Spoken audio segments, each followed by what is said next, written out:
অনেক দিন ধরে ইচ্ছা ছিল এই ভাইরাল কর্নেটোটা বানানোর। তো অনেকে তো অনেক কিছুভাবে বানাচ্ছে, বাট আমার ইচ্ছা ছিল ডালগোনা আইসক্রিম বা ডালগোনা কর্নেটো কীরকম খেতে হবে। আর এটা হচ্ছে মোস্ট স্যাটিসফাইং পার্ট।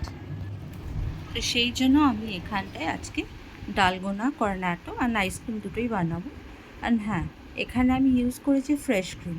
আইসক্রিমে ইউজ হয় হুইপ ক্রিম, বাট যখন আমরা ছোট ছিলাম তখন মায়ের কাছ থেকে শেখা একটা আইসক্রিম, যেটার মধ্যে হুইপ ক্রিম দিয়েই মা করতো, আর সেটা খুবই ভালো লাগতো খেতে। তো এখানে আমি হুইপ ক্রিম নিয়েছি আর সাথে কনডেন্সড মিল্ক নিয়েছি। তো জাস্ট একটু ফোম ক্রিয়েট করার জন্য আর ভালো করে মিক্স হওয়ার জন্য এখানে আমি বিট করে নিচ্ছি। ছোটোবেলায় তো আমরা আর জানতাম না হুইপ ক্রিম ইউজ হয় আইসক্রিমের জন্য, তখন এই ফ্রেশ ক্রিমটাই মা ইউজ করতো। আমি সবার প্রথমে একটু ডালগোনা আইসক্রিম সেট করেছিলাম, জাস্ট টেস্টটা দেখার জন্য যে কেমনি লাগবে, যাতে কর্নেটোটা বানালে মানে কর্নেটো বানাবার আগেই যাতে বুঝতে পারি যে হ্যাঁ কর্নেটোটা কেমনি খেতে লাগবে। তারপরে আমি একটা কাপের মধ্যে গরম জল করে নিয়েছিলাম।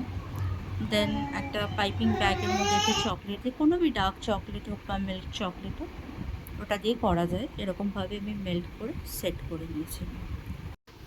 এখানে বলে রাখি, আমি যেহেতু আমুল ফ্রেশ ক্রিম ইউজ করেছি, হুইপ ক্রিম ইউজ করিনি, সেই জন্য টেক্সচারটা একটু আলাদা থাকবে সেট হওয়ার পরে, বাট খেতে খুবই টেস্টি। আমার পার্সোনালি খুব ভালো লেগেছে। আর এখানে দেখতে পাচ্ছ জেসন তখন ভাত খাচ্ছিল, ও আমাকে দেখে ও খাবে, যতই আমি জিনিস ওকে টেস্ট করতেই হবে। আর এই যে আমার কর্নেটোটা ফাইনালি সেট হয়ে গেছে। আর yes, it was very tasty. আমি কফি খেতে খুবই ভালোবাসি, সেই জন্য আমার এই ডালগোনা কর্নেটোটা খুবই ভালো লেগেছে।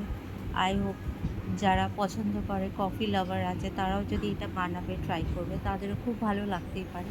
আর তোমরা সাথে থাকো আর দেখতে থাকো কর্নেটো। মিনওয়াইল আমি চললাম আমার কর্নেটোটা এনজয় করতে। বাই।